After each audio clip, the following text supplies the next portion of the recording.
So, Kairi Sane looks to be leaving WWE in the near future. It appears that Kairi Sane won't be in WWE for that much longer. The Wrestling Observer newsletter, Dave Meltzer, is reporting that Sane is going to be moving back to Japan to be closer to her husband. They were married in February of this year, and WWE actually did a post congratulating them on their website, congratulating Kairi Sane on the wedding. The report, Dave Meltzer notes that Sane is leaving WWE, and it's been known to WWE that Kairi Sane has been leaving for quite a while now, perhaps as far back as May, or maybe even earlier than that. Of course, the last time we saw Kairi Sane on WWE TV, she was actually legitimately injured by Nia Jax on Monday Night Raw on May 26th. During that, Nia Jax threw her into the ring steps at a Raw tapings. She got a huge cut on her head, and they stopped the match and they filmed a finish. Prior to that, Kairi Sane also had a really scary moment with Nia Jax once again, with Nia Jax when she threw her back first into the turnbuckle, gave her a buckle bomb. Kairi Sane looked a bit dazed and disoriented after that. Subsequently, WWE actually banned the buckle bomb after that spot. That had been coming a while though, but Kairi Sane's been on the rough end of things recently on WWE TV. Now, it has been reported that Kairi Sane is cleared to compete and is scheduled to appear once again on WWE TV soon. Now, at the time of recording this on the Friday here, Dave Meltzer has reported that Kairi Sane is listed for the Raw tapings that are taking place today. So whether she's in a match on the tapings or if she's in a segment that we'll see on the July 6th or 13th episode of Monday Night Raws, we'll have to wait. We'll have to wait and see, and we'll have to wait and see if Kairi Sane appears. Now, of course, they are taping 2 episodes of Raw today. They're taping both Raws prior to Extreme Rules, as I mentioned, the July 6th and July 13th go-home show for Extreme Rules. So we'll have to wait and see if Kairi Sane does appear at those tapings. She is listed for them, but the talk is, and the rumour is, that this is going to be Kairi Sane's last 2 appearances with the company. Now, it was mentioned that there was a plan in place to do a sort of career-ending injury angle with Kairi Sane when it was time for her to leave, and this was going to set up Asuka's Raw Women's Championship opponent at SummerSlam. But that might have changed now. That might no longer be the plan. So obviously they knew that Kairi Sane was going to be leaving. So what better way to make the most out of this situation than to someone to completely wipe out Kairi Sane, and then that sets up the match for Asuka at SummerSlam. But that isn't going to happen now, or that could have changed. Of course, we could still see it at this Raw tapings and these next 2 episodes of Raw. But it's been speculated that these plans may have changed since that was likely an idea from Paul Heyman, from when Paul Heyman was the executive director of Monday Night Raw. Now, of course, he was replaced by Bruce Pritchard several weeks ago, so that plan of having Kairi Sane in a career-ending injury angle may have now changed. It's not yet known who would have been the person to take out Kairi Sane. It's been speculated that it could have been Charlotte Flair or Shayna Baszler. Of course, Shayna Baszler was removed from WWE television months ago. It's been reported that Vince McMahon just doesn't really see anything in Shayna Baszler, and WWE creative doesn't have anything for Shayna Baszler at the moment. He doesn't see Shayna Baszler as a star, which is, I mean, it's a video all in itself. It's an absolute... what can you say about Vince McMahon with Shayna Baszler and not understanding people's character and gimmicks? It's just another example of an NXT talent coming up, isn't it, that Vince McMahon has no idea what to do with and just doesn't get. It's ridiculous, isn't it? It's ridiculous. But as I mentioned, Charlotte Flair could be the one to wipe out Kairi Sane, and that sets up the SummerSlam match between Asuka and Charlotte Flair for the Raw Women's Championship. But it's been noted that thankfully it's not going to be Nia Jax. So could you imagine social media if Nia Jax was the one to end Kairi Sane's WWE career? I think social media would explode. Considering the last 2 times that Nia Jax has been in the ring with Kairi Sane, it's not gone well, and there has been injuries, and Twitter exploded because of that anyway. Could you imagine if they turned that into a storyline and Nia Jax was actually the one to end Kairi Sane's WWE career? I think Twitter would actually go into a full-on meltdown, so hopefully that doesn't happen. Now, Kairi Sane did sign a 3-year deal with WWE in March of 2017, I believe. So the deal that Kairi Sane currently has with WWE has likely expired, or she signed a slight extension, or they've agreed to end it soon. That was also reported by Tom Collihu at Sportskeeda, that Kairi Sane's WWE contract has already lapsed. So she's likely working these last 2 dates to wrap up her WWE run. Kairi Sane, of course, is 31 years old, so she's got a lot of career ahead of her, or she could potentially if she wants to. Now, there are rumours that when she does return to Japan, she could wrestle for one more year, perhaps with Stardom, where she worked before, and then retire. There has been rumours that she does want to retire, and as I mentioned previously, the reason she's going back to Japan is to be closer to her husband, to be closer to her family. There's been talks about her possibly wanting to start a family with her new husband. It's certainly a possibility for a woman that's just got recently married. I don't like to pry too much into that. You know, that's Kairi Sane's business. That's not for us to really talk about or report on. We just need to know that she's moving back to Japan to be closer to her family and her husband.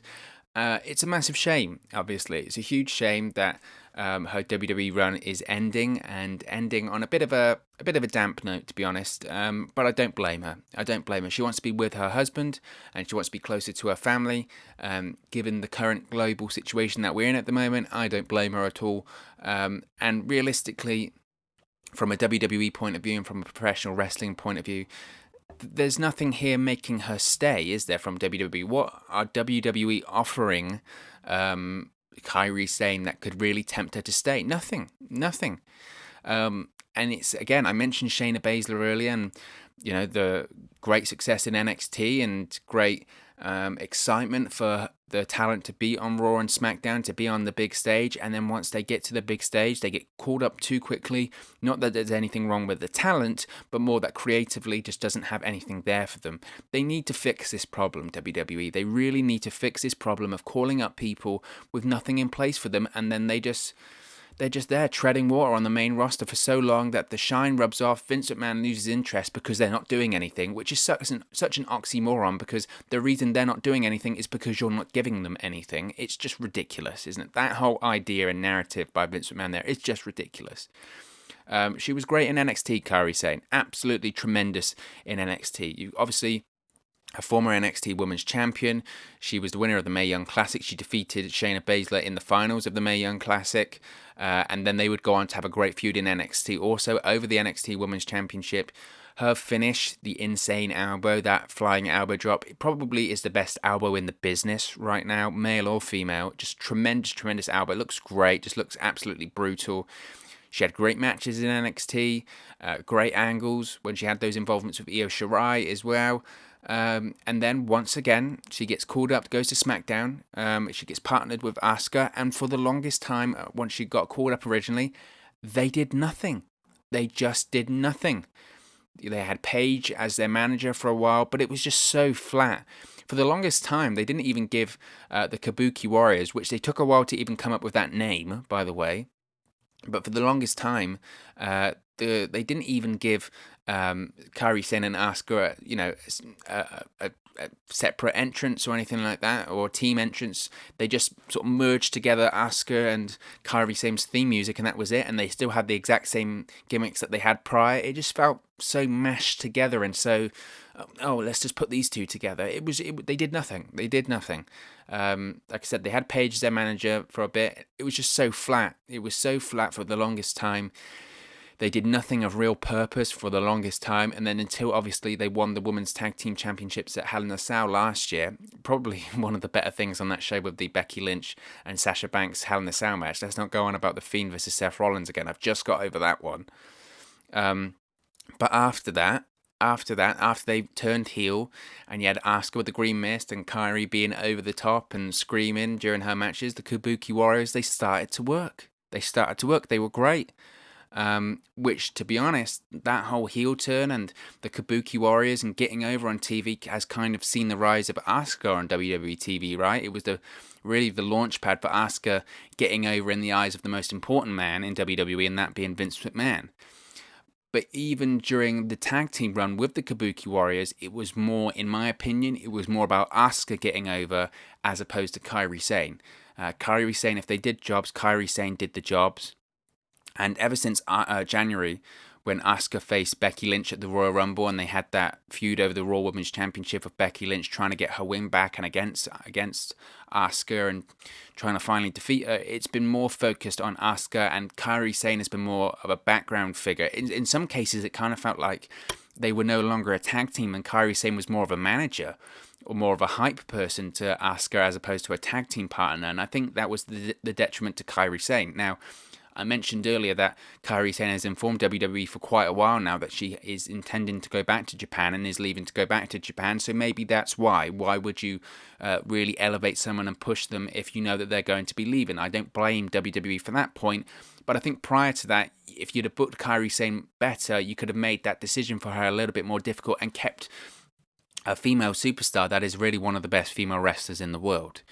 You know, the Kabuki Warriors dropped the Women's Tag Team Championships at WrestleMania. They had a great match. It was the opener, I believe, for night one of WrestleMania, and I really enjoyed it. I thought the match was actually really far exceeded my expectations. And I think, to be honest, the Kabuki Warriors, you can say that they're responsible for the rise or the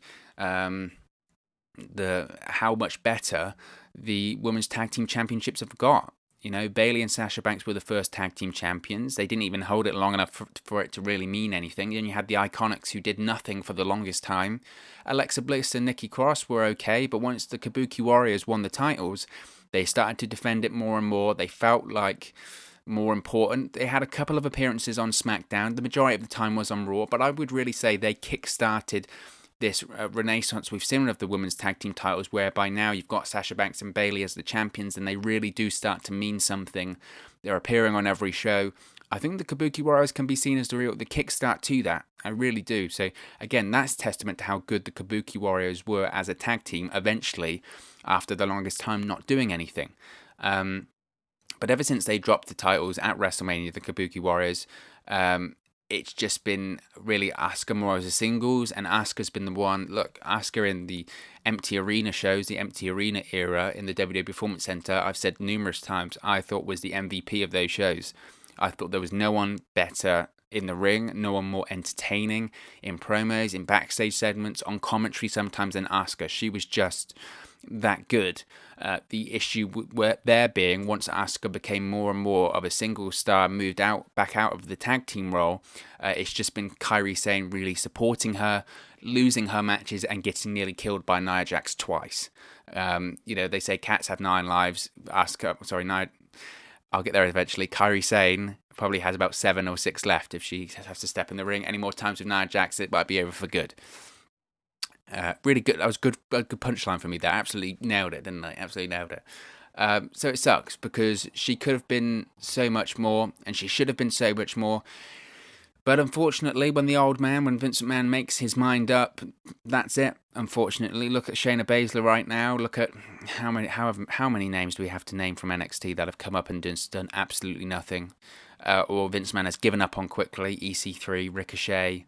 The list could go on and on. I could do a 20-minute video about it. So I don't blame her from getting away from WWE and wanting to be close to her husband and her family in Japan. And especially these superstars that come from Japan or come from another country, you've got to almost make it worth their while. You've got to remember, Kairi Sane is a huge star in Japan. It's the same as like Shinsuke Nakamura. There's been lots of talk recently of getting Walter over on the main roster. WWE wants him on the main roster, and he's openly said numerous times, he said this to WWE when he made his deal with them, I'm not moving to the States. I don't want to. It doesn't interest me. And sometimes when they hire these talents from outside of the United States, they have to make it worth their while because they're a big star in their home country. And if they come over and they're not being booked properly, the creative isn't good, they'll just go back. And why wouldn't they? That's their bread and butter. They can earn good money there. They can be close to their family, their friends, their normal way of life. Why wouldn't you? And it's the same thing here with Kairi Sane. I really don't blame her. I think it's the right choice for her. She wants to be close to her family. She wants to be close to her husband. She can make good money if she wants to continue wrestling in Japan. We mentioned Stardom there. She can make good money there. Why should she be over here in the States working for WWE where she's not really doing anything of that much? So I don't blame her. I think it's a very sane, not like the pun there. I think it's a very sane and simple decision for her there. Now, some people are saying, oh, Kairi Sane should go to AEW. She could go to AEW. She could do so well in AEW. She could make good money in AEW. Look, the AEW women's division isn't amazing. It's one of the main points you could say in AEW that is lacking. It's certainly getting better. Absolutely getting better. You look at this past week at Fyter Fest. I thought the Women's World Championship match between Hikaru Shida and Penelope Ford was actually the best match on the show. I really do think it was the best match on the show, regardless of what Dave Meltzer's ratings are. Have you seen those? Jeez. I know it's all opinion, but wow. So it is getting better, and if they had Kairi Sane in there, you'd build the division around her, and she could be, a huge star in AEW. Can you imagine a Kairi Sane versus Hikaru Shida match? Could you imagine that? Oh my gosh, it would be phenomenal.